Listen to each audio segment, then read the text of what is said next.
Bonjour à tous, ravi de vous retrouver sur la chaîne Basket Session. Alors, je vous préviens tout de suite, ce podcast ce CQFR spécial du week-end est en réalité enregistré le jeudi, pour tout un tas de raisons logistiques. Du coup, il se peut qu'on ait manqué certaines choses. Donc, si nos analyses sont complètement à côté de la plaque en fonction de ce qui sera passé lors de la deadline, voilà, vous êtes prévenus. Sur ce chat, j'imagine qu'on aura pas mal de questions sur l'actualité, sur les trades.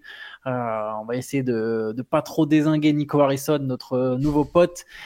Théo est évidemment aussi à mes côtés avec Shai. Et Shai, je te laisse tout de suite la parole. Yes, vous avez été nombreux et choqués. Il y a beaucoup de mails dans la foulée du trade de dimanche. J'ai évidemment sélectionné quelques questions.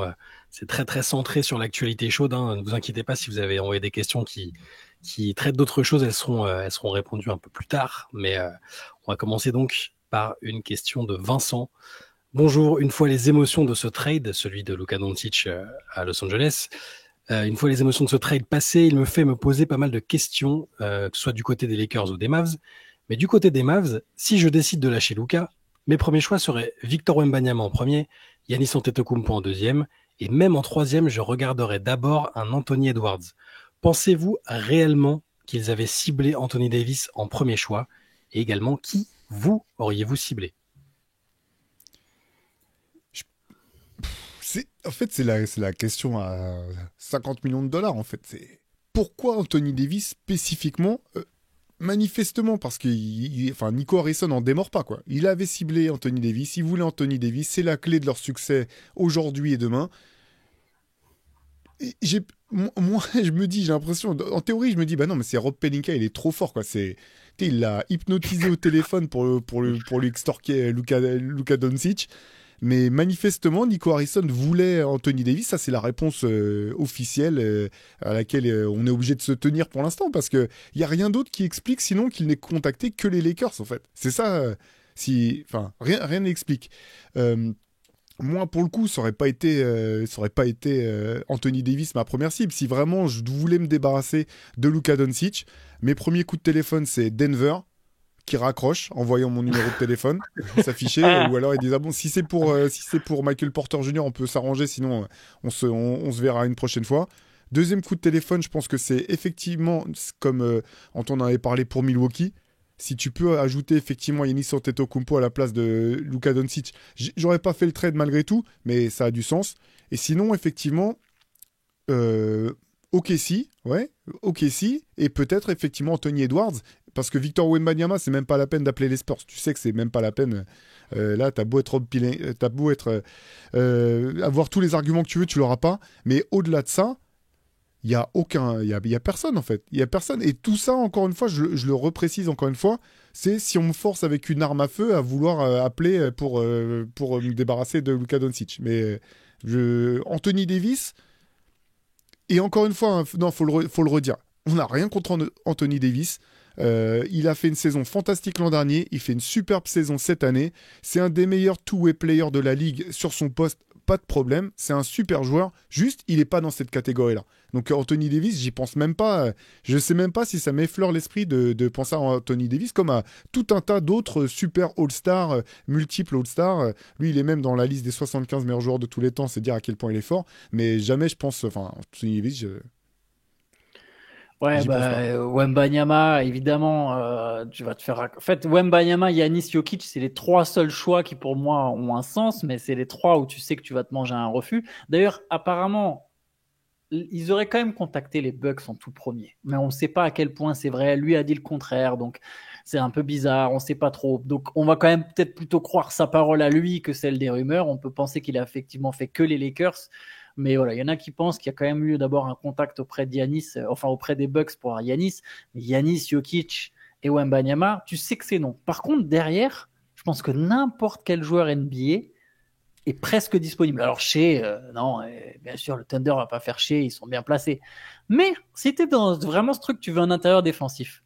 Les Cavs ont beau faire la saison de leur vie, je pense sincèrement que tu peux aller chercher Evan Mobley. Je vois pas comment Cleveland refuse, mais tu sais, même en plein milieu de la saison, refuse de t'envoyer Evan. Et même Kobe Atman, il doit dire, ils sont fous.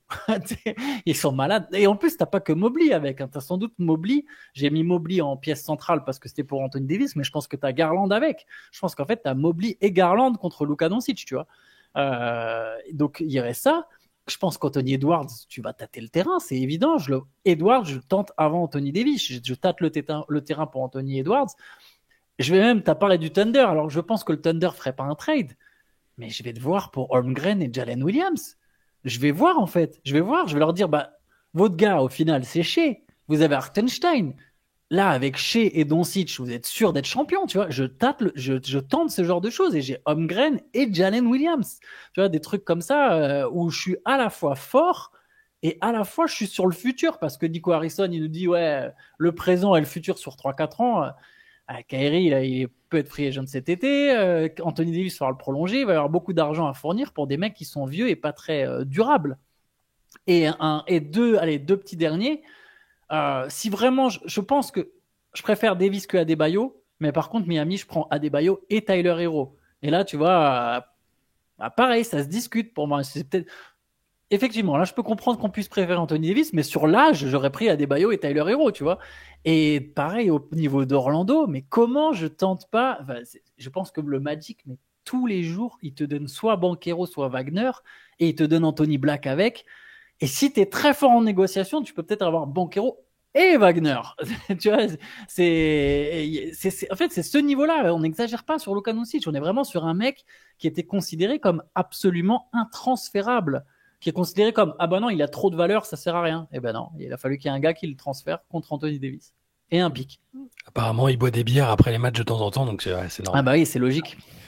Mais même les champions en titre, en fait, je dis pas qu'ils traitent Jason Tatum, mais ils sont obligés d'écouter, en fait. Je mets ma main coupée qu'il y a au moins une discussion en interne à Boston, juste même si c'est pour lister les raisons, le pour, les contre, et qu'ils disent, bah non, quand même, on a une bonne dynamique, on va garder Jason Tatum. Mais même les champions en titre sont obligés d'écouter, quoi. Mais si je suis Boston, je le fais en plus, honnêtement, ce deal. Enfin, ça change beaucoup de choses parce qu'en fait, tu transformes complètement ta manière de jouer, quoi. T'es trop bien classé, en fait. Boston, t'es trop bien placé, t'as déjà été champion, j'avoue. Ce serait un deal qui n'aurait aucun sens, tu sais, entre le champion et le finaliste. Oui, c'est vrai. C'est clair. J'avoue.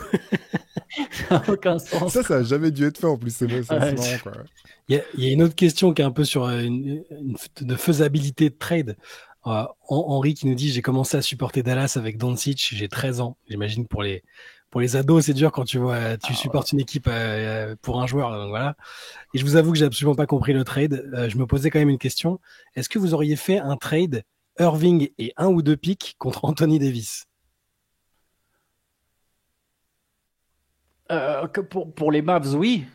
Mais oui, pour les Mavs, je le fais. Oui, pour les Mavs, je le fais, ouais. Mais les Lakers, et 1 ou 2 picks. Bah oui, je le fais pour avoir Anthony Davis. Mais les Lakers, ils le font pas, par contre. Ouais. Je pense que les Lakers, ils le font jamais. Non, c'est clair. Ouais, c'était le même dont tu parlais, Antoine, là. Tu sais, je sais plus si c'était en off ou à l'antenne, tu parlais de ce même trade drôle après le trade, là, où il y a une conversation supposée entre Dallas et les Lakers, et les mecs du Nico Harrison qui dit ouais, on appelle pour Anthony Davis, et donc Pelinka qui dit non, bah c'est pas la peine. Et Harrison qui dit non, mais c'est pour Luka Doncic. Et Pelinka qui répond oui, il sera là. Anthony Davis sera au gymnase demain à 8h. Bref. Question d'Antoine P, le presque homonyme. Monsieur Diapama. Très simple la question avec 3 points d'interrogation. Qui va défendre aux Lakers? Pensez-vous que leur défense collective et un Dorian Finney-Smith en mission chaque soir suffiront à combler le cratère laissé par le départ d'Anthony Davis? Car c'est bien le message qu'a envoyé Nico Harrison à Luka Doncic. Pas de défense, pas de supermax. Probablement parce que pas de défense, pas de titre. Alors, qui va défendre aux Lakers? Je tiens quand même vraiment à rappeler que pas d'attaque, pas de titre non plus. Hein. C'est vraiment très important à un moment qu'on comprenne ça aussi. La défense fait gagner des titres, c'est une grande phrase, mais Et que Dallas était très bon en défense l'an dernier. En plus, malgré la présence d'un certain Luka Doncic. Mais pardon, du coup j'ai oublié la question avec Qui va défendre les Lakers? Qui va défendre les Lakers? En fait, la question c'est pas tant. En fait, faut vraiment comprendre que cette saison des Lakers c'est purement un bonus. Hein. Tout sera. C'est l'an prochain qui compte. Donc la question c'est qui va défendre l'an prochain aux Lakers? Cet été il va y avoir une reconstruction. Il y en aura une aussi en 2026 quand ils auront énormément de caps disponibles. en espérant qu'ils puissent garder Luka Doncic, parce que par contre, ça change toute la perspective du trade si les Lakers ne re-signent pas Luka Doncic. Mais c'est à ce moment-là qu'on devra se demander qui va défendre. Là, aujourd'hui, cette année, ça peut être Bronny James qui défend. Il s'en fiche. Là, Gigi Reddick, il est en hélico. On peut dire hélico.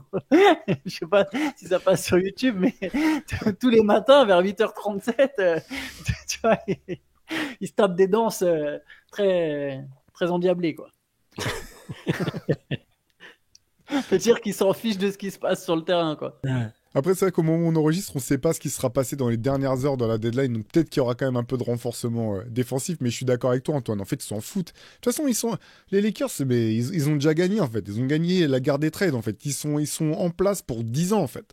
Donc en fait, que ça soit cette année, ils s'en foutent. Défendre, pas défendre, c'est... Ouais, c'est fiesta tous les jours dans les bureaux des Lakers en ce moment. Vous avez envie de parler de Nico Harrison un peu ? Question de luxe. Difficile de ne pas voir dans le transfert de Luka une décision dictée par l'ego d'un GM, ce qui rappelle inévitablement Jerry Krause et le coup fatal qu'il a porté à la génération Jordan des Bulls, dont l'équipe peine encore à se relever. Ma question est la suivante. Comment peut-on accorder les pleins pouvoirs à un GM qui n'a jusque-là rien accompli de significatif dans sa carrière ? Peut-être vais-je trop loin, mais Luka a déjà réalisé bien plus que le GM des Mavs. Il ne veut même pas dire son nom, d'ailleurs, je remarque dans la question. Alors, celui dont on ne doit pas prononcer le nom. La comparaison est certes délicate, mais comment peut-on confier le destin d'une franchise à quelqu'un qui n'a jamais rien prouvé auparavant ?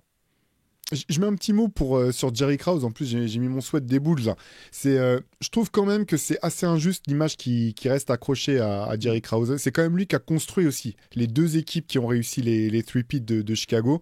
Et je trouve que Jerry Reinsdorf, le proprio de Chicago, je sais pas comment il fait, mais il passe entre les gouttes depuis 25 ans, alors que c'est quand même lui le principal responsable. Et pour avoir re-regardé à nouveau récemment une partie de The Last Dance, il assume vraiment rien du tout. Il balance Jerry Krause à nouveau sous les roues du bus. Donc effectivement, c'est guerre d'ego avec Phil Jackson sur la fin de règne, mais Jerry Krause a été un grand GM. Pardon, c'était juste une aparté. Non, mais tu fais vraiment bien de le rappeler. Et moi, je vais nuancer aussi sur Harrison parce qu'on se marre et tout. Moi aussi, je pense qu'il y a une histoire peut-être d'ego derrière, mais on ne sait pas, pour l'instant, aujourd'hui, on ne sait pas à quel point... tu vois, les pleins pouvoirs, on sait toujours pas, en fait, on est dans le flou. On a évidemment ce qu'il a dit, et si on se fie à ce qu'il a dit, oui, c'est lui qui a pris la décision grandement tout seul, mais c'est validé par les propriétaires. Il y a personne qui lui a mis un stop à aucun moment. Il y a même pas un mec du marketing qui arrive et qui dit non, mais attends, Coco, là, si tu fais ça, nous, on est dead. Donc, tu vois, on sait pas, en fait. On sait pas à quel point tout est décidé par lui-même, et c'est un peu délicat d'analyser finalement sans avoir les vrais tenants et aboutissants, quoi. Et par contre, sur l'ego, je pense quand même qu'il y a un vrai truc autour de l'ego, malgré tout, quoi. Oui. Je pense qu'il aimait pas Doncic et qu'à un moment il s'est dit, moi c'était ma théorie, c'était qu'il a un ego énorme et qu'à un moment il a dit non mais lui je peux plus l'encadrer, mais au point où c'est maintenant en fait je vais le têche, genre je me venge quoi, je sais que ça va lui faire mal et qu'il s'attendait pas à une telle vague de haine. Je crois qu'il a pas capté, le mec est déconnecté, il a dû se dire non mais alors c'est ça alors.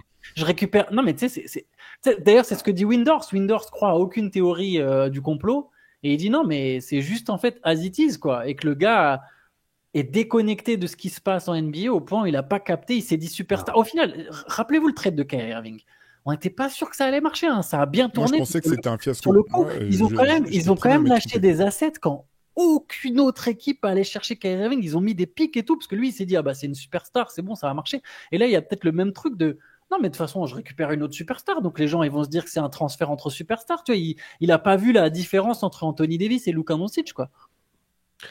J'ai vraiment le coup de l'ego, j'ai vraiment du mal à y croire. Ou alors, il faudrait qu'il soit senti tellement bien à la suite de la participation au final qu'il en ait retiré une grosse partie du crédit en disant regardez, j'ai quand même monté une team là, on allait en finale, c'est principalement de mon fait, et que derrière il soit déconnecté au point de se dire le peuple me choisira au-dessus de Luka, quoi. Je peux pas y croire, c'est impossible. C'est un degré de déconnexion qui me paraît inenvisageable. Ça veut dire qu'il ne va jamais sur les réseaux, il n'écoute jamais les émissions. Personne, à part des médias de niche, vont dire à Nico Harrison, c'est un génie, c'est grâce à lui qu'ils ont fait les finales. Et pourtant, son travail mérite certainement d'être loué pour ce qu'il a fait et pour aller en finale. Mais de là à te dire, ah ouais, ok, c'est une guerre d'ego. Le gars me saoule, donc je vais le trader. Il se dit pas que c'est suicidaire pour lui. Je peux pas croire ça. En fait, il y a là, je trouve qu'il y a un parallèle avec Jerry Krause, parce qu'effectivement, moi, je pense quand même qu'il y a une partie d'ego. C'est-à-dire que pour rappel, en fait, Jerry Krause supportait pas que Jordan ait l'impression d'être au-dessus de l'équipe. Il supportait pas que Phil Jackson ait l'impression d'être au-dessus de l'équipe et qu'il s'approprie tout le pouvoir. Et Jerry Krause, il avait quand même ce complexe d'infériorité de dire non, mais c'est moi le bâtisseur.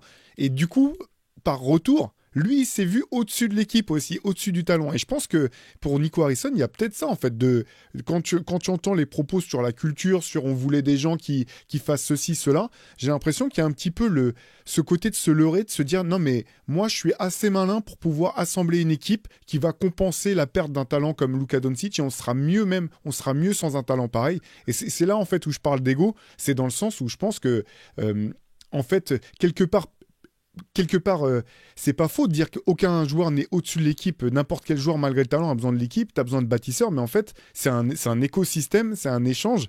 Et en fait, l'histoire nous a déjà montré que quand tu as un talent comme celui de Luka Doncic, tu le traites pas, en fait. De la même manière que si les Cavs avaient eu le choix, LeBron James n'aurait jamais porté un autre maillot de toute son histoire. C'est ça la différence, en fait. Et des joueurs comme ça, il y en a, c'est même pas un tous les 10 ans, c'est même pas un par génération, parfois c'est un tous les 20 ans. Alors peut-être qu'on en fait trop, j'ai bien saisi, là, il y a des gens qui pensent, je pense qu'on en fait trop autour de Luka Doncic, il a rien gagné, etc., etc. Mais le talent est juste trop énorme, en fait. Tu traites pas un talent pareil dans ces circonstances-là. À moins, encore une fois, qu'il y ait effectivement des théories du complot qui s'avèrent réelles, qu'il y ait des machinations ou des blessures cachées ou je sais pas quoi. Mais sinon, c'est juste, ça n'existe pas, en fait. Ouais, et tu vois, si au final, Krause, il a réussi à se sentir, à avoir plus d'ego, enfin, par rapport à Michael Jordan, qui était 6 fois champion NBA, bah, Nico Harrison, par rapport à Luka Doncic, bien sûr qu'il peut. Et, tu sais, je réagis juste, tu as dit, ouais, il y a personne qui a dit que c'était grâce à lui. Il y a beaucoup de monde qui ont souligné, et nous les premiers, que les Mavs, sans les ajustements de mi-saison, ils font pas les finales. Et alors, c'est une mauvaise interprétation. Si lui, il a cru ça, tu vois, en mode, ah bah c'est grâce à moi, ça serait une mauvaise interprétation. Parce qu'évidemment, la base de tout est d'abord la superstar, ton super talent. Mais ça change pas le fait que, tu vois, il y a ce truc de, ah, j'ai fait les 2 trades, parce que c'est 2 deadlines de suite, qui ont mené, et je suis loué pour mes 2 trades. Kyrie, ça a marché. Regardez la PG Washington et Daniel Gafford. Il peut se sentir, tu vois, il y a quand même eu des gens qui ont mis en avant son travail. Il a été présenté comme un très bon GM d'un coup, tu vois.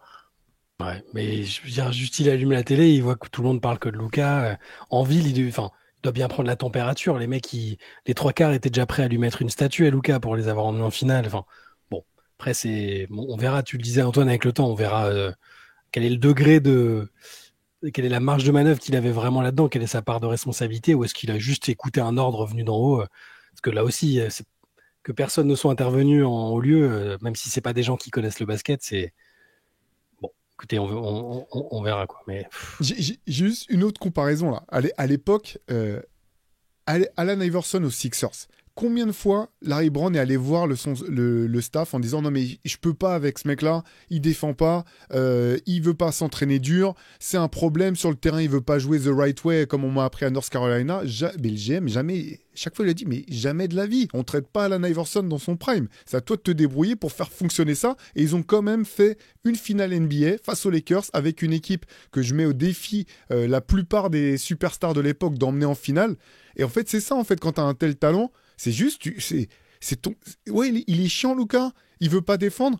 Eh ben, c'est dur pour toi, mais faut que tu fasses avec. En fait, quand tu as des talents comme ça, malheureusement. Et je dis pas que, encore une fois, là, c'est pareil, parce que je voyais dans les commentaires, parfois, on nous dit, ouais, c'est pas comme ça du management group. En fait, je dis pas que c'est la manière dont tu gères une entreprise. Je dis pas que c'est une manière de fonctionner même à des niveaux inférieurs, en fait. C'est juste que l'histoire montre que, quoi qu'il arrive, dans des business comme ça, un talent aussi rare, tu peux pas le dupliquer, tu peux pas le récupérer en retour en fait. Et que peut-être que c'est une honte, ça je veux bien en discuter, c'est pas mon projet de société en fait que les leaders soient tous des Kobe Bryant dans son prime ou Luka Doncic si ce que certains disent de lui est vrai, ce qui est d'ailleurs qui a toujours pas été confirmé.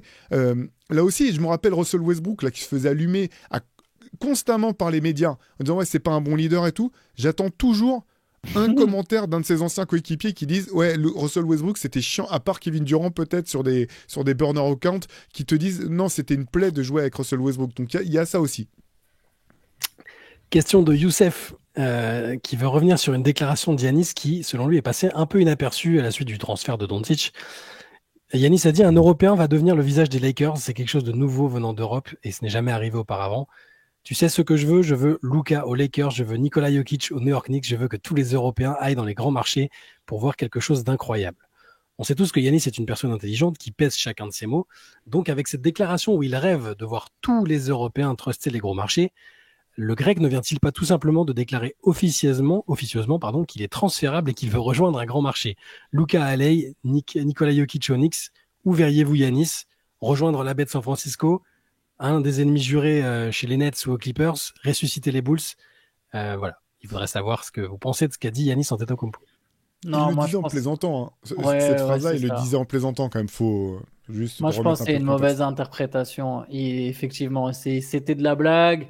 Et même, tu vois, à travers le message derrière, je pense que c'est plus un truc pro-européen, en fait, que de manifester ses envies. C'est plus dire, on est en train de prendre le contrôle de votre ligue. Non seulement on est les meilleurs joueurs, faut pas oublier, hein, les Européens, aux États-Unis, il y a toujours un peu ce côté, tu sais, on voit encore ce cliché de, ah, ils sont soft, etc. Il y a un peu une espèce de petite lutte. Il y a un peu tu vois, les phrases de Kevin Durant, genre non, mais on vous domine, on domine ce sport. Alors ça englobe tous les Européens. Évidemment, c'est un peu injuste. Tu faisais une sélection d'Europe contre le Team USA, eux, ils sont un pays. Mais moi, je pense que c'est plus un message pro-européen en mode, non seulement on est les meilleurs joueurs de votre ligue, mais en plus maintenant on est les meilleurs joueurs de vos équipes préférées, quoi. Genre, aux Lakers, la superstar, c'est un gars de chez nous. Aux Knicks, la superstar, ça serait cool si c'était un gars de chez nous. Genre, en fait, voilà, c'est la réponse de, c'est nous qui vous dominons en réalité. Moi, je le vois comme ça, moi. Ouais, pareil, je pense que c'est une bonne lecture des propos de Yanis. Et puis, effectivement, pour le coup, c'est vrai que c'est quelqu'un qui fait attention à ce qu'il dit. Et Ouais. je serais pas surpris que ça fasse un peu écho aux propos dont tu parlais de Kevin Durant, par exemple. Ouais, mais le truc, c'est que avec Yanis, avant, ce serait passé un peu inaperçu, mais vu qu'il y a eu des coups de pression plus ou moins récents de sa part vers le front office, chaque déclaration peut être un peu décortiquée, interprétée. Effectivement, quand tu vois la vidéo, il en sourit et précise après qu'il rigole. Donc bon, moi aussi, je pense pas qu'il faille tout de suite s'alarmer pour les fans des Bucks, même si ça peut aller très vite. Hein. Si les résultats Ah bah. sont décevants au Kata, ça peut être la prochaine superstar à demander son trade, même s'ils ont accédé à sa requête de faire venir Lillard. Donc, mais en tout cas, pour ces déclarations-là, je suis assez d'accord. Je suis assez d'accord avec vous. Question de Tanguy de Quimper et Blois, deux villes de basket, nous précise-t-il. C'est véridique, absolument. C'est vrai. Au vu du temps de jeu important que va amener De'Aaron Fox sur les postes arrière, il tourne à 37 minutes par match, les Spurs n'auraient-ils pas mieux fait de trader des joueurs arrière pour libérer de la place à ces postes et limiter les frustrations à l'avenir? On a félicité les Spurs d'avoir lâché si peu d'assets dans le trade, mais CB3 est venu aux Spurs pour jouer malgré son âge, car pour la première fois de sa carrière, il a été benché à Golden State. Castle a besoin de place également, et Keldon Johnson ferait figure de 6e homme idéal ou 7e, 8e vu l'effectif. Donc, est-ce que vous pensez que c'est la bonne contrepartie, ou en tout cas, ils se sont séparés des bons joueurs du côté de San Antonio? Moi, je pense que oui. Je pense que c'est parfait, encore une fois. Keldon Johnson, c'est cool, hein, mais le jour où ça pose problème, où tu as besoin d'autre chose, voilà, tu le bouges en fait. Non, moi je pense que c'est parfait. Je pense qu'avec Chris Paul, il est aussi à un moment de sa carrière où il a bien saisi en fait que de toute façon c'est les dernières années qu'il est de moins en moins sûr de pouvoir jouer un jour pour un titre. Donc ce qu'il veut, c'est jouer des minutes qui comptent. Et je pense qu'à ce moment de sa carrière, il s'en fout en fait de jouer. C'est pas sur le volume en fait. C'est à quel moment tu es sur le terrain. Et si tu es là dans les moments chauds, si tu es là encore, tu peux encore jouer des fins de quatrième carton de match qui se jouent. Je pense que c'est là qu'il veut être Chris Paul. Et j'ai le sentiment aussi qu'il est beaucoup dans la transmission, quoi. Il est déjà un petit peu dans le fait de vouloir aussi transmettre aux joueurs qu'il a autour de lui ce qu'il sait. Et là, il avait Victor et les autres jusqu'à présent. Là, tu as De'Aaron Fox. Je pense que c'est, comment dire, intéressant aussi en tant que leader à ce moment-là de ta carrière de dire, en plus, ce jeune joueur qui est vraiment fort, qui est un All-Star, bah, je peux l'aider à passer encore un cap. Moi, je m'en fais pas pour Chris Paul et pour les autres non plus. Moi, on en a déjà parlé, mais moi, j'adore le trade des Spurs. Ils ont pas tant d'arrière que ça. C'est ça ma réponse. Ils en ont trois. Chris Paul, Stephen Castle et De'Aaron Fox. Les Devin postes Vassell. 2. Mais Devin Vassell, en fait, il peut jouer 3. Là, il est 3 dans le 5 majeur. En fait, ça existe plus trop, ce truc-là, de vraiment être. Et c'est un 2-3. C'est vrai que c'est plus un 2 au niveau de la taille qu'un 3. Il fait pas de 2m5, 2m6, quoi, Devin Vassell. On est sur du 1,96, 98. Effectivement, c'est plus un 2, théoriquement, si on restait sur le truc un peu à l'ancienne. Mais aujourd'hui, ça existe plus, ça. Il y a ceux qui ont la balle, il y a les ailiers, il y a ceux qui posent les écrans. Et par contre, c'est vrai que Castle, bah, son temps de jeu, il va diminuer avec l'arrivée de Fox. Mais Castle, il est rookie. Il a pas encore trop de demandes. Castle, le moment où il sait qu'il va vraiment vouloir du temps de jeu, c'est Paul, il sera plus là. En réalité, il sera à la retraite ou ailleurs. Et Chris Paul, pareil, au final, il peut se contenter d'un temps de jeu un peu réduit si, comme tu l'as dit, il joue les minutes qui comptent. Donc en fait, je pense qu'il n'y aura pas trop de problèmes à partager ces minutes-là. Keldon Johnson, c'est un 3. Il joue même presque 4, Keldon Johnson, dans cette Carrément. NBA. Il y a eu un décalage complet parce que tu veux jouer avec le plus d'extérieur et de joueurs mobiles possible. Donc je pense qu'il n'y a vraiment pas d'embouteillage de minutes. J'ai l'impression que tout le monde va y trouver son compte, en fait. Juste Castle va avoir moins de minutes et moins de responsabilités. Déjà, il sort du banc, il va avoir moins de minutes. Mais c'est un rookie, c'est sa première année. Ils vont lui dire, ouais, mon gars, c'est normal, tu vois, on vient de recruter Fox, t'inquiète pas, dans un an, c'est toi qui es poste 2 titulaire à côté de De'Aaron Fox. Quand tu peux recruter un All-Star, alors il y a les pics qui sont impliqués, mais et les joueurs dont tu te sépares, c'est Sidi Sissoko, Zach Collins et Trey Jones, qui sont des joueurs qui ont leur valeur, hein, et qui seront utiles dans d'autres circonstances. Je pense que tu le fais tous les jours, et moi j'étais presque étonné qu'ils aient pas dû lâcher l'un des joueurs qu'on a cité là. Donc c'est plutôt une bonne nouvelle et un bon choix avant qu'il y ait des casse-têtes en termes de temps de jeu. Moi je vois le truc comme ça, hein. Donc je suis Ouais, assez je d'accord suis avec vous. complètement d'accord. Et Castle, je pense que ça va pas du tout freiner sa progression, en fait. Parce que c'est pareil, il va avoir un rôle un petit peu réduit, mais qui correspond à son niveau d'expérience. Et ce qui veut dire que bah, les moments où il va être sur le terrain, c'est des moments aussi qui vont compter. Et il aura pas besoin d'en faire peut-être parfois un peu plus que ce qu'il sait bien faire déjà. Et moi, je pense qu'il y aura pas de souci, d'autant qu'on a vu comment fonctionnaient les Spurs. Ça veut pas dire que Castle, il va se retrouver à avoir des bribes de temps de jeu et qu'il va être freiné dans sa progression. Au contraire, je pense que ça ne peut que l'aider, en fait, à être plus performant sur les moments où il sera sur le terrain. Question de Romain B. Pensez-vous que la NBA laisse une place aux basketteurs romantiques? Pour clarifier ce terme, on peut s'accorder sur le fait qu'un sportif romantique sacralise la beauté de son sport, quitte à ne pas gagner. Il ou elle est guidé par l'esthétique et l'émotion plus que par le résultat. Les exemples sont nombreux dans d'autres sports. Johan Cruyff et ses Pays-Bas en foot, Thibaut Pinot pour le cyclisme, mais je ne vois pas d'équivalent dans la NBA récente, tant le culte de l'argent et des statistiques écrase le reste. À moins que Ginobili ou Kyrie ne soient de cette catégorie, qu'en pensez-vous? Pour moi, Ginobili n'est pas dans cette catégorie. C'est un compétiteur complètement taré qui, en plus, était un joueur extraordinaire. Mais derrière, tu prends n'importe quelle passe dans le dos de Ginobili, elle répond à une situation précise qui fait que ça peut être la bonne passe. C'est pas, pour moi, je l'ai jamais vu comme étant quelqu'un qui faisait passer nécessairement l'esthétique par-dessus le jeu. Ou, en tout cas, c'est pas comme ça que je le considérais, quoi. Je sais pas si vous partagez cet avis. Moi, j'ai du mal avec ces étiquettes. En fait, déjà, je les comprends pas. Je suis peut-être pas assez intelligent. C'est une vraie, je le dis vraiment pas ironiquement. Je pense sincèrement que je suis peut-être même pas assez intelligent pour comprendre ces étiquettes. Mais parce que vraiment des questions que je me pose pas. Mais la Melo Ball, il rentrerait du coup dans ce lot-là. Il y a un côté très Ça esthétique où dépend. il Moi, est très libre. j'ai pas la définition de romantique Pour moi, le romantisme dans le basket, c'est plutôt rester coûte que coûte dans ton équipe, quitte à refuser soit des propositions beaucoup plus lucratives, soit une situation plus facile pour gagner un titre. C'est un peu plus ça. C'est le romantisme par fidélité, plus que dans. Parce que le côté je veux faire des gris-gris ou des choses belles d'un point de vue basket sans gagner, je crois que je sais même pas si ça a déjà été viable. Peut-être que des joueurs comme Jason Williams sont cette étiquette-là, mais c'est tous des mecs qui ont dû, quand je dis tuer, pas au sens littéral, mais qui ont dû tuer d'autres mecs pour pas leur passer devant, pour être repérés, pour être pris dans des facs, dans des équipes, pour être draftés. C'est tous des tueurs, en fait. De ce point de vue-là, il n'y a pas de romantisme, je pense. Il y a très peu de décisions qui sont guidées par le cœur. Et même les joueurs qui sont restés très longtemps dans des équipes, ils l'ont aussi fait avant tout parce qu'ils ont trouvé un intérêt financier, sportif ou juste personnel au niveau de la qualité de vie. C'est pas juste... c'est pas juste ça. Donc moi, c'est juste peut-être parce que j'ai pas la même définition, mais c'est plutôt les artistes ou les poètes du basket, à la limite, qui arrivent à mener de front un style de basket spectaculaire, type Ginobili, Kyrie, et la victoire. Ça, c'est plus des poètes ou des artistes. Mais ça, c'est pas, ça implique aussi la compétitivité. Ouais, je suis d'accord. On retient quand même qu'Antoine a dit je ne suis peut-être pas assez intelligent. Je pense vraiment. Hein. Après l'argent ne me fait pas peur de Théo 2 jours plus tôt. Lors du... je sors de son contexte évidemment, mais ça m'a fait rire. Il faudrait qu'on isole des passages où Théo, en capitaliste, l'argent ne doit pas vous faire peur. Je vais me retrouver en pub avant nos propres CQFR sur YouTube pour vous expliquer comment faire de la maille en restant chez vous et en jouant aux cartes. Et Antoine, je ne suis pas assez intelligent, voilà, on retiendra ça. On passe à une autre question qui nous vient d'Erwan. Contrairement aux joueurs qui partent en G-League sans jamais pouvoir en sortir, si ce n'est pour jouer 5 minutes de garbage time une fois par semaine en NBA, des joueurs comme Jaime Raquez et Zach Edey démontrent qu'on peut faire un vrai début de carrière en NBA en restant en NCAA plus longtemps. Pour moi, Tidjane Salin progresserait beaucoup plus vite en jouant toute la saison en Betclic Elite qu'en G-League ou qu'au bout du banc de la NBA. Mais dans les prévisions pour la draft 2025, les équipes NBA vont encore sélectionner uniquement des freshmen ou des internationaux de 19 ans au premier tour.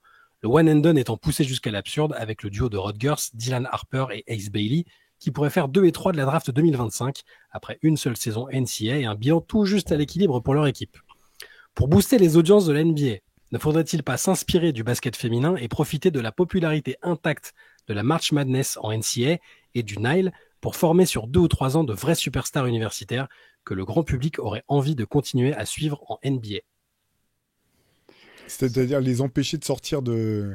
Soit les empêcher, soit favoriser le fait qu'ils veuillent rester. Alors, c'est partiellement ce qui se passe avec le Nile, avec les accords publicitaires ou de sponsoring, mais peut-être qu'il y a la notion de contrainte dedans chez notre auditeur. Ils y avaient réfléchi à un moment. Il y a eu 2 débats. C'est-à-dire qu'à un moment, ils hésitaient entre carrément ramener les lycéens ou il y avait 2 trucs opposés ou forcer les becs à rester au moins 2 ans à la fac. Ouais. Ouais, donc ils y ont pensé. C'est sûr que ça nous donnerait des basketteurs plus finis, et je pense notamment aux basketteurs américains. Maintenant, en fait, l'appel des millions est trop grand. Il y a trop de millions en jeu, en fait. C'est juste qu'il y a un an de salaire en NBA. Tu vois, arriver 1 an plus tard, c'est peut-être 10 millions de perdus, quoi. Donc, ouais, de nos jours, c'est ça. C'est 10 millions l'année, je crois, les meilleurs rookies. Donc, t'imagines, tu fais une croix sur 10 millions. Alors, c'est avant impôts, etc. Mais je pense que l'appel de l'argent est beaucoup trop grand pour les joueurs. Parce que moi, je suis d'accord, par exemple, que Tidjane Salin, il avait peut-être besoin de... Tu vois, alors on verra, peut-être il en pense faire sa carrière, mais... Moi, je suis pour que les joueurs puissent y aller quand ils veulent. En fait, j'aime pas. Déjà, je comprends pas pourquoi chez les filles, c'est pas le cas. Je pense que il y a pas de raison que tu puisses te présenter à la draft si tu le sens et que tu y ailles. Et le problème pour moi, c'est pas tant les jeunes qui partent trop tôt, parce que trop tôt, ça veut tout et rien dire en fait. C'est tellement une histoire de contexte aussi qu'un même jeune, en fait, tu peux imaginer des trajectoires parallèles en mode multiverse pour un même joueur, même talent en fonction de la franchise dans laquelle il tombe. Là où j'ai un problème plutôt potentiellement, c'est si tu pars, que tu joues pas, que tu continues à ne pas jouer et que tu es encore un jeune joueur plein de talent, est-ce que ça vaut le coup que tu restes en fait ? C'est plus ça la question. Moi, je trouve ça normal de partir. Tu pars parce qu'il y a l'argent, c'est ce que tu disais Antoine, parce qu'il n'y a que 500 places dans cette ligue et que si tu as une chance d'y mettre les pieds, il faut le faire parce que c'est l'occasion d'une vie, entre guillemets, et que tu n'es pas sûr que l'occasion se représentera. Donc ça dépend. Il y a vraiment du... comment dire, je pense que c'est vraiment des questions individuelles en fonction du profil, du talent, de la maturité de chacun. Mais là où je trouve ça dommage, en fait, par exemple, je vais prendre l'exemple de Frank Ntilikina. Et je pense qu'il est resté trop longtemps, en fait. Quelque part. Qu'au bout d'un moment, si tu es toujours à la marge, tu vois, t'as pas vraiment de temps de jeu. Il faut que tu tentes autre chose. Finalement, Théo Malédon a c'est probablement le bon entre-deux, ce que fait Théo Malédon. Il a tenté sa chance, il est parti, il n'avait pas trop de temps de jeu, finalement il est revenu en Europe et là il fait une très bonne saison au niveau européen. C'est encore un jeune joueur qui aura peut-être l'occasion de repartir, un petit peu comme a eu l'occasion de faire Gershon Yabusele. Donc moi j'ai pas de problème avec le fait que les joueurs puissent partir au moment où ils le veulent. Je pense que c'est très bien. C'est effectivement la question de savoir combien de temps tu continues de t'accrocher à ce rêve-là. Et effectivement, si tu continues de faire des allers-retours entre la G-League et ton équipe NBA et que t'es pas sûr d'avoir une équipe qui va vraiment miser sur toi, est-ce que tu fais pas mieux d'aller autre part ? Ça oui. Ouais. Moi, il y a un truc que j'aime bien, il en parlait, Erwan, dans le message.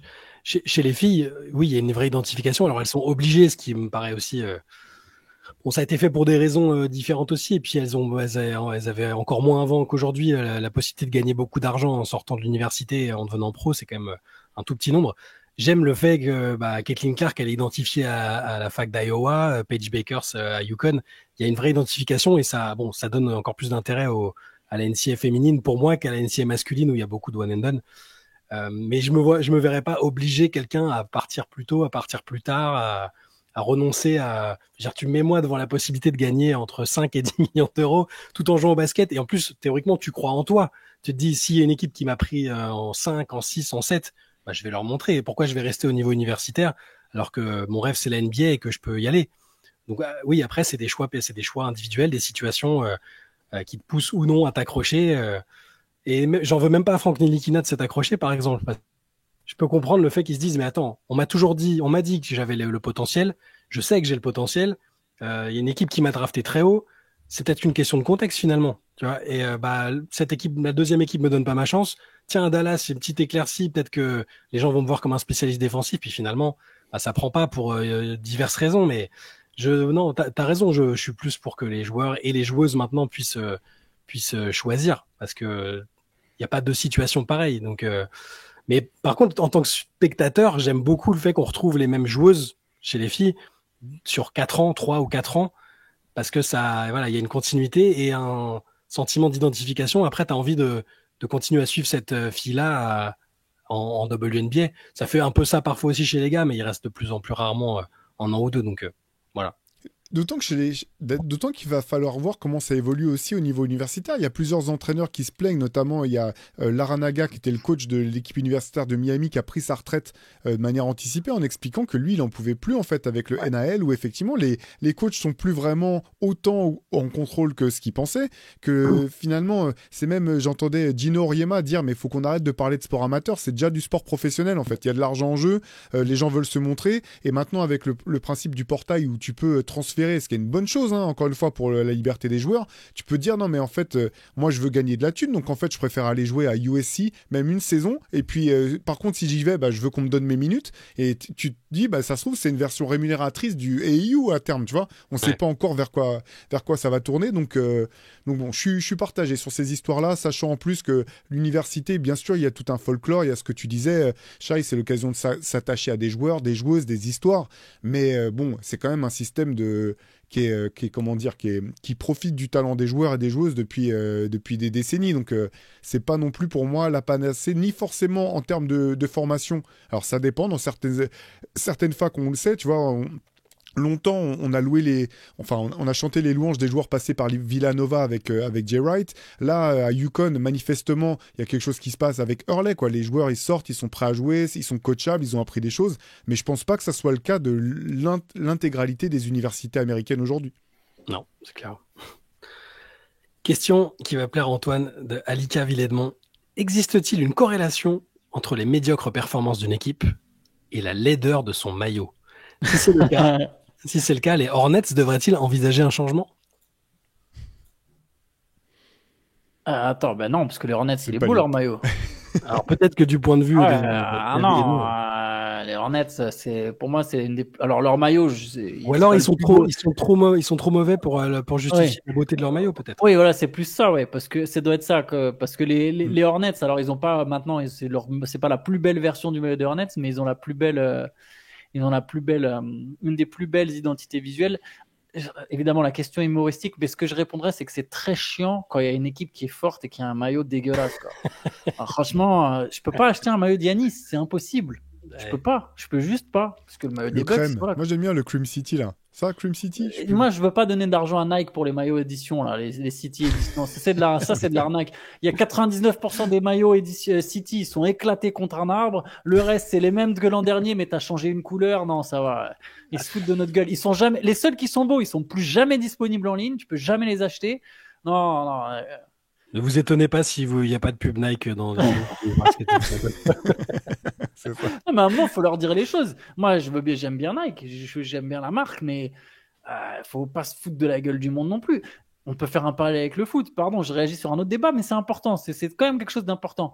Les maillots de foot, quelle que soit la marque, Adidas, Puma, notamment. Pour le coup, c'est pas Nike. Donc voilà, j'ai déjà mis de côté Nike parce que eux, ils le font moins. Mais Adidas et Puma, ils ont un template par année et tous les clubs ont le même template, juste ils changent les couleurs. À un moment, tu te fous de la gueule du monde et tu vends le maillot 90 balles.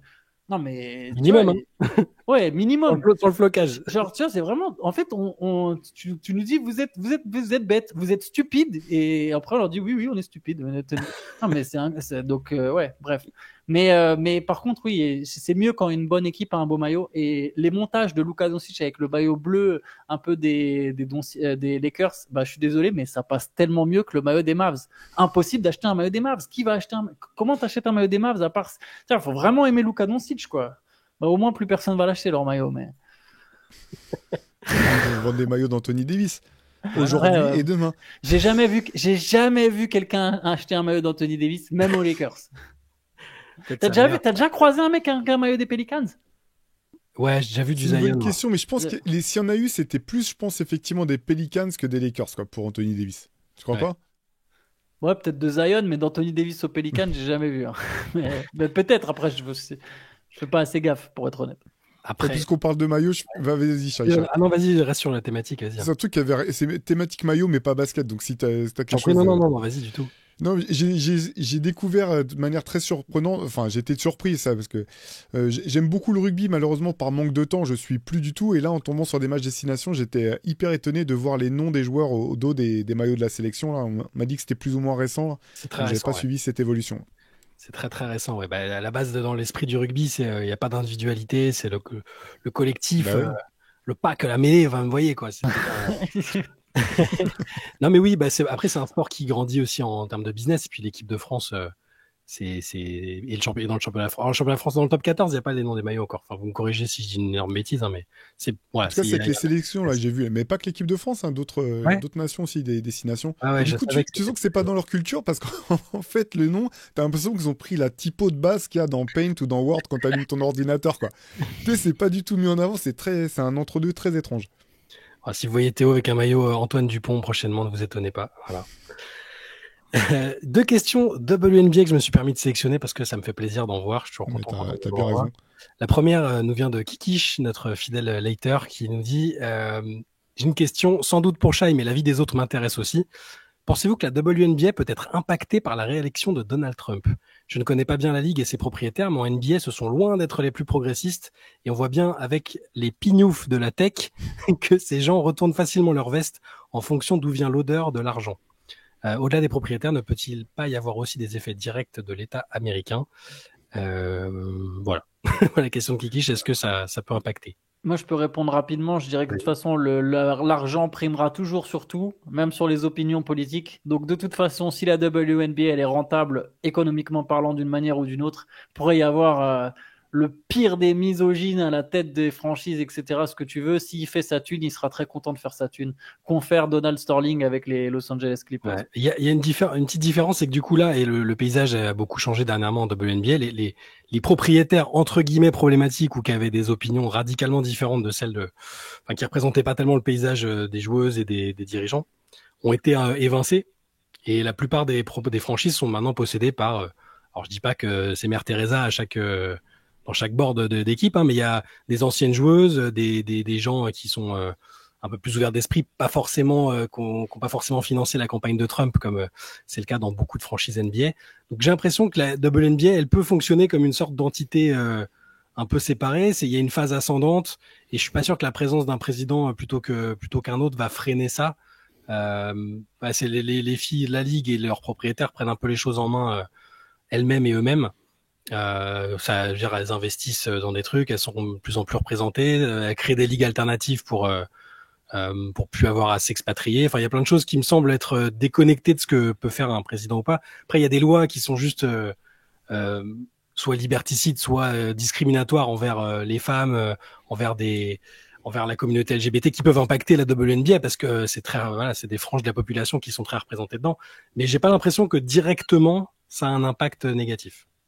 Ouais, parce que la question que j'allais te poser, Shai, c'est justement celle-là. C'est en fonction, alors là, il est trop tôt pour le savoir, mais s'il y avait une espèce de retour en arrière dans certains États sur des lois clés, je me demandais dans quelle mesure ça pourrait pas impacter la volonté de certaines joueuses d'aller jouer dans tel ou tel État, tout simplement, pas tant effectivement par rapport à ce qui se passe au sein du club même, mais au sein, par rapport à ce qui se passe en dehors du terrain, en fait, au reste, à leur vie de tous les jours, quoi. Ça pourrait, faudrait vraiment que chaque État revienne sur des trucs et que ce soit un geste militant, mais j'ai pas l'impression que les filles et les franchises elles-mêmes bougeraient pour autant. Elles préféreront rester sur place et essayer de prospérer même si c'est un terrain un peu hostile. Voilà, elles essaieraient de lutter, de rester pour lutter. J'ai un peu cette impression-là. En tout cas, c'est pas impossible malheureusement que ça se passe comme ça, hein. Il y a déjà eu des retours en arrière, même avant l'arrivée de Trump avec la Cour suprême et tout. C'est au niveau de tout ce qu'on a dit pour les femmes, pour la communauté LGBT, pour plein de choses. Donc c'est pas impossible, mais je suis plutôt optimiste de ce point de vue-là. En tout cas, la MNBA, comme certains l'appellent, là, de ce que j'ai cru voir, a contre-attaqué fort parce que c'était plutôt en WNBA que c'était parti à 2000 à l'heure sur les trades et finalement, il s'est passé plein de trucs encore récemment, mais avec la dinguerie de la semaine de la deadline NBA, ça a repris le devant. Ouais, c'est ça, la free agency avait commencé très fort en WNBA et l'année prochaine, ça va être encore pire parce qu'il y a toute la ligue qui est free agent quasiment, enfin toutes les grosses stars. Ça va être un beau bazar. Et il y a donc une deuxième question WNBA qui nous vient cette fois de Germain. Justement, au cœur de cette trade deadline complètement folle en NBA, on a pu voir aussi des signatures de joueuses françaises en WNBA. Mariam Badian et surtout ma joueuse préférée, Janelle Salin. Pourriez-vous nous faire un récapitulatif des joueuses françaises sous contrat avec une franchise WNBA ou susceptibles d'être draftées, Malonga bien sûr, mais y en a-t-il d'autres, ou de signer dans une franchise et quelle est la probabilité de les voir évoluer dès la saison prochaine en WNBA maintenant que la Fédé semble avoir assoupli ses exigences pour la sélection en équipe de France. Alors, j'ai placé pour répondre à chaque, parce que voilà, j'ai l'information. Il se peut qu'il y ait 9 à 10 joueuses françaises en WNBA la saison prochaine, c'est ce qui serait dingue, hein, mais effectivement la position de la Fédé s'étant assouplie et les joueuses françaises étant de plus en plus visibles, il y aura du monde. Celle dont on est sûr, il y a Gabby Williams, elle a été désignée core player à Seattle et elle va être l'une des joueuses majeures de l'équipe, ça on peut compter sur elle. Marine Johannes est en négociation avec New York pour revenir faire la saison. Je pense qu'on la reverra.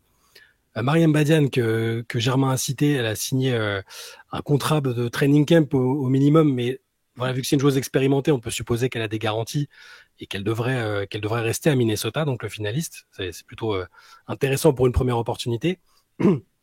On a Lou Lopez-Sénéchal qui a joué très peu avec Dallas depuis qu'elle a été draftée, mais qui est toujours sous contrat rookie et qui normalement a pour projet d'être toujours là la saison prochaine. Janelle Salin, pareil que Germain évoquait, qui vient juste de signer, pareil comme Mariam Badian, au minimum training camp avec les Golden State Valkyries, la nouvelle franchise. Et j'espère bien l'avoir. Vous savez à quel point je l'ai défendu ardemment sur le trophée Alain Gilles et à quel point j'aime beaucoup cette joueuse aussi. Et je pense qu'elle a déjà le niveau et en plus peut-être les opportunités de rester là-bas. Toujours au Valkyrie, il y a Iliana Rupert qui a déjà joué en WNBA et qui a été championne avec Las Vegas et qui a joué un petit peu avec Atlanta.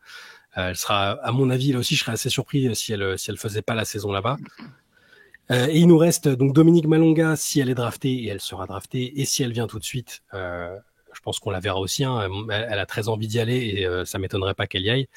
Et on a enfin Carla Leight qui avait été draftée par Dallas la saison dernière, qui a aussi de bonnes chances de faire la saison. Leila Lacan à Connecticut, Connecticut, ça s'est reparti en reconstruction totale.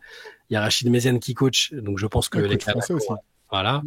Leila Lacan, à mon avis, va y aller, va faire sa première saison en WNBA. Il y a enfin, pour finir, un petit mystère autour de Marine Fotoux qui pourrait y aller parce qu'elle a été draftée par New York il y a quelques années, mais elle a jamais signé son contrat rookie. Donc si elle veut activer, elle peut théoriquement y aller. Voilà. Donc ça fait beaucoup de monde, ça fait plein de joueuses à suivre et c'est super pour le basket français. Il y a un compte Twitter qui a vu le jour il y a pas longtemps que je vous conseille de suivre parce qu'ils vont relayer toutes les performances des joueuses françaises spécifiquement en WNBA. C'est @NothingButFR, nothing comme nothing, but BUTFR, et vous pourrez suivre toutes les performances des Françaises en WNBA la saison prochaine. Voilà.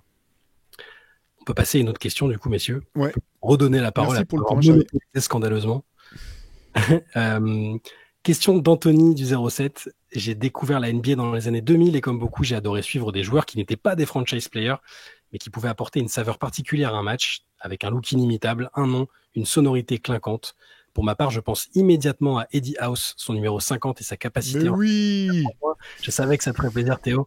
Ou encore, plus surprenant, à Pero Antic, un intérieur shootant à 3 points avec le même coiffeur que Shai et Théo. Au bout du compte, ces joueurs ont souvent un rôle important dans notre rapport et notre amour au jeu. Quels sont pour vous vos Eddie House et Pero Antic, les joueurs pas les plus connus mais qui ont influencé votre amour pour le jeu par l'une de leurs spécificités? J'en ai plein. Allez, Eddie Jones pour commencer. Parce qu'on est dans les Eddie, mais c'est une classe au-dessus de Eddie House quand même, qui était champion NBA avec Boston au passage. Mais ouais, des joueurs comme Eddie Jones, c'est vraiment le genre de joueurs qui m'ont fait kiffer. Alors, au bout du compte, il a fait une grosse carrière, mais André Iguodala, époque Sixers, quand il était avec Kyle Korver et Iverson, là, j'adorais ce jeune, cette relève autour d'Iverson. Après, Iguodala fait une très très grande carrière, mais voilà, j'aimais bien ce profil. C'est souvent il y a Bobby Jackson des Kings. Voilà, je vous sors tous mes joueurs fétiches. Kirk Hinrich, époque Bulls. Ouais, voilà. Je peux en sortir 50. Hein, donc j'en ai un paquet, moi, c'est Derek Anderson, Spurs, Bonzi Wells aux Blazers. J'aimais bien Caron Butler des Wizards, j'avais un truc à un moment. Il aimait Kaira, Antoine, c'est un genre. Lowell Deng des Bulls. Ouais, mais Caron Butler, je savais même pas que c'était une Kaira. Caron Butler. Non, mais j'exagère quand je dis Kaira. C'est des mecs avec des parcours. Ouais, non, mais tu sais, je connaissais pas les personnalités parce que là, je suis trop jeune en fait à ce moment-là. Moi, j'ai bien aimé Eddie Jones aussi, mais j'étais vraiment jeune pour le coup. Mais aux Hornets, là, l'an 2000, je sais pas, il y avait trop un flow autour des Hornets. J'adorais Baron Davis, j'adorais les Hornets et j'aimais bien Eddie Jones. Très obscur. J'ai bien aimé Antonio Daniels, mais je sais pas, je serais incapable de vous dire pourquoi. Mais genre, il y avait un truc, Antonio Daniels, il y avait quelque chose. Mais là, j'étais trop petit pour vraiment comprendre la NBA. Mais Antonio Daniels des Spurs, j'ai bien aimé. Ouais. Et je réfléchis en plus récent, là, peut-être un truc un peu plus parlant, je pourrais expliquer. Vas-y, toi, Shai, en attendant. Mais... Bon, non, mais je pensais, mais c'est pas pareil, c'est pas des mauvais joueurs, mais au moins, dans un premier temps, c'était lié aux highlights qu'on voyait sur cassette et tout. Puis aux joueurs que j'aimais bien dans les jeux vidéo. Il y a un peu ça aussi qui a fait que j'avais envie de les suivre et que bon, voilà. Donc moi, comme ça, je pense dans les joueurs qui sont bons mais qui n'étaient pas des superstars, genre Nick Van Exel par exemple. Il y avait tout, genre juste, tu vois, il parlait du nom dans la question, juste le nom qu'accroche Van Exel, je trouvais ça trop stylé. Je sais pas, ça me parlait. Puis le jeu, après, quand je l'ai vu, c'était une dynamite, quoi. Nick Van Exel, qu'est-ce que je peux dire d'autre? Dans les mecs pas ultra connus j'essaie de prendre par rapport aux équipes. Au Magic, moi, c'était plus bon. Il y avait Penny, donc c'était déjà une superstar. J'aimais bien j'aimais bien Keith Van Horn un peu, quand même. Pareil. Ça, c'est dur à assumer, ça. Je sais, le combo non, je sais pas, ça claquait. Quand le speaker, il te fait Keith Van Horn, t'as l'impression que c'est un mec trop chaud. Il était pas mauvais, numéro 2 de draft quand même, et pas du tout un mauvais joueur, mais c'était pas le plus élégant, quoi. Keith Van Horn, et puis après, j'ai déjà parlé plein de fois d'Hakim Warrick, qui a pas fait une grande carrière en NBA, mais qui m'a beaucoup marqué dans ses premières saisons sur les dunks Tony Truant, et puis à la fac avec Syracuse, voilà. Moi, je dois avouer que j'ai eu quand même un fétiche sur les intérieurs défensifs. Donc ça a commencé avec Scott Williams, mais après des Theo Ratliff. Aujourd'hui, Steven Adams, je continue d'adorer ce type de profil, là, les big men, ou Kevin Looney aux Warriors, tu vois. C'est pour ça que j'aime bien aussi Jalen Williams. Alors pas le meilleur des deux, mais celui des OKC, j'aime beaucoup. Exactement, donc je pense que voilà, j'ai un petit truc pour ça aussi. Ok. C'était la dernière question pour aujourd'hui, messieurs. Merci à tous d'avoir envoyé 1,5 milliard de questions dans la foulée. Il y en a que j'ai encore mises de côté. N'hésitez pas à retenter votre chance, je vous le dis à chaque fois. Et merci aussi pour tous les petits mots qu'on lit pas forcément à l'antenne, mais qui font extrêmement plaisir à lire et à entendre. Je rappelle l'adresse cqfr.reverse@gmail.com. Voilà, si vous voulez envoyer votre question. Nous, on se retrouvera la semaine prochaine, enfin samedi prochain, pour le ce à quoi il fallait répondre. Dimanche, il y a le Hoop Culture de Pierre Armand et Théo. Et lundi, le CQFR du week-end. On sera évidemment au rendez-vous. Allez, bon week-end à tous. Ciao, ciao. Ciao. Ciao.